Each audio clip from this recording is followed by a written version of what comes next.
dan berita terkait, klik link di deskripsi. Jangan lupa untuk install aplikasi CNBC Indonesia di App Store dan Play Store.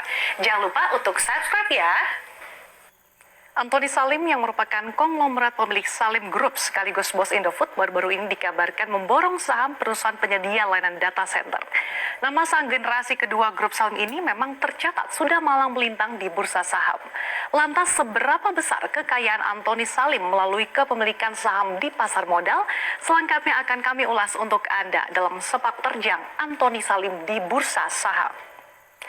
Ya, kita lihat di slide yang pertama di mana saham DCI Indonesia atau DCII ini cukup menyita perhatian ya. Bagaimana tidak? Semenjak melantai di harga Rp420 per unit pada Januari 2021 lalu di bursa saham, saham emiten data center ini terus melesat kencang tanpa henti, yang mana saat ini diperdagangkan di kisaran harga Rp34.200 per saham. Artinya sejak melantai di Bursa Efek Indonesia pada Januari silam, saham DCII ini sudah melesat hingga 81 kali. Nah, selain karena potensi pasar sektor teknologi dan juga peluang ekspansi data center yang dimiliki perusahaan, kenaikan saham ditambah lagi nih setelah Direktur Utama dan CEO Grup Indofood, Antoni Salim, baru-baru ini menambah kepemilikan atas saham emiten penyimpanan data ini dari semula 3,03% kini menjadi 11,12%. Nah, market pun respon positif ya, yang dicerminkan dari auto reject atas atau ARA nih pada saham DCII selama 6 hari beruntun sejak 31 Mei lalu. Dan dalam sepekan saja saham DCII ini sudah meroket hampir 150%.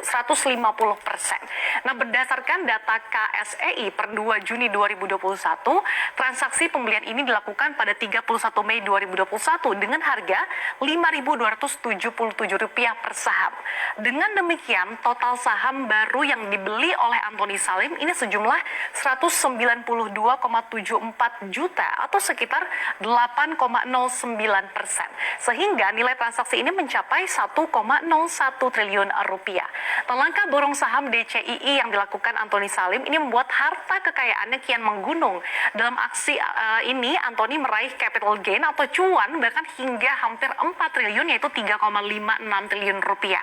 Nah, sebelumnya Antoni Salim ini telah menguasai 72,29 juta saham DCII atau 3,03% dari total saham. Artinya setelah pembelian baru ini maka kepemilikan Antoni Salim mencapai 265 juta saham, dan otomatis Antoni Salim ini tercatat masuk ketiga saham dengan kepemilikan di atas 5%.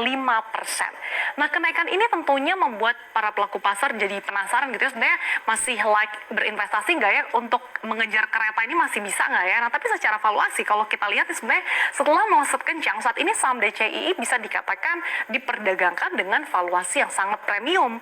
Bayangkan saja apabila menggunakan metode valuasi laba bersih dibandingkan dengan harga saham alias PER, maka PER DCII ini berada di 424 kali, di mana PER secara rule of thumb saja gitu ya, biasa dikatakan wajar apabila berada di kisaran 20 kali.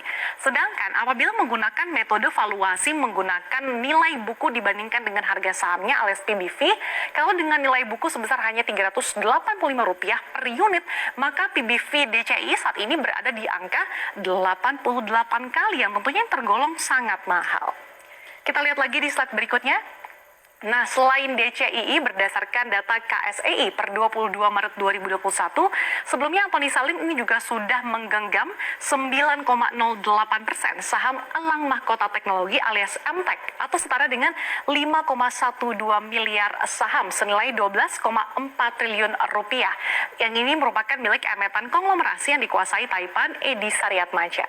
Namun setelah MTEK telah melaksanakan private placement pada 31 Maret 2021 lalu, kepemilikan Antoni Salim ini terdelusi dari 9,08% menjadi 8,4%. Jadi bisa dikatakan masuknya Antoni Salim ini sebagai pemegang saham publik sebetulnya di MTEK baru-baru saja. Pasalnya berdasarkan laporan keuangan MTEK per September 2020 belum ada nih nama Antoni Salim dalam jajaran pemegang saham dengan besaran di atas 5%.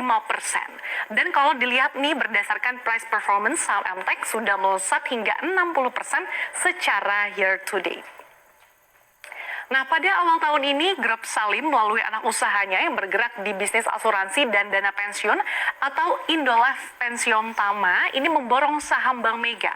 Berdasarkan data kepemilikan saham di atas 5% yang dipublikasikan KSEI untuk transaksi pada 30 Desember 2020 lalu, Grup Salim ini tercatat membeli saham Bank Mega sebanyak 422,8 juta saham senilai 3,04 triliun rupiah yang dilakukan dalam 3 kali transaksi. Dengan begitu, maka dengan masuknya Grup Salim, komposisi Indolife Pensiun Tama ya ini menjadi 6,07%. Adapun saham Bank Mega ini secara year to date sudah menguat hingga 10%. Nah, aksi ini bisa dibilang menjadi langkah serius lainnya yang dilakukan oleh Grup Salim dalam bisnis perbankan. Sebelumnya, perusahaan asuransi jiwa dan dana pensiun Indolife Pensiun Tama ini juga memiliki sejumlah saham perbankan, antara lain di Bank Ina Perdana atau BINA dengan kepemilikan saham sebesar 22,47%. Jika dilihat dari segi price performance-nya gitu ya, saham Bank Ina ini bahkan sudah melesat hingga 164% secara year to date. Jadi tak heran ya kalau harta kekayaan Anthony Salim ini mencapai puluhan triliun rupiah yang diantaranya diraup dari keuntungan pergerakan saham yang dimilikinya. Sementara itu, masuknya Grup Salim ke bisnis perbankan ini bukan hal yang baru ya, karena kalau kita telisik lagi ke belakang, Grup Salim memang pernah tercatat sebagai pemilik Bank Sentral Asia atau BBCA yang saat ini menjadi bank swasta terbesar di Indonesia sebelum akhirnya ini dilepas ke Grup Jarum akibat dari krisis 1998.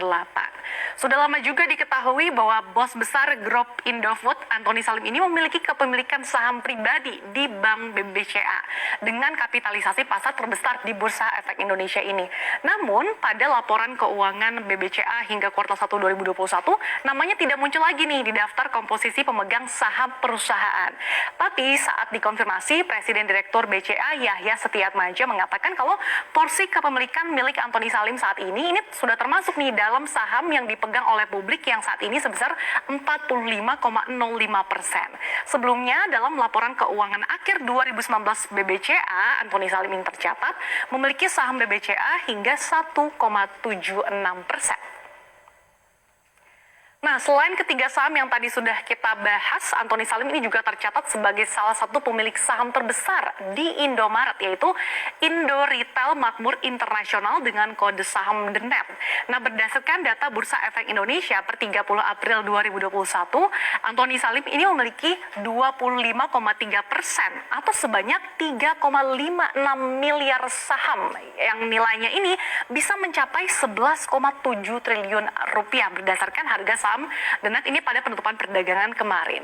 Padahal pada Desember 2017 lalu ia ini bahkan memegang hingga 4,28 miliar saham. Jadi memang kalau kita lihat bisa dibayangkan gitu ya berapa banyak nih pundi-pundi yang dihasilkan oleh Anthony Salim dengan sejumlah saham yang dimilikinya nih, apalagi tadi dari saham DCII, MTEK hingga DENET yang porsi kepemilikan sahamnya ini atas nama pribadinya mencapai lebih dari 5%.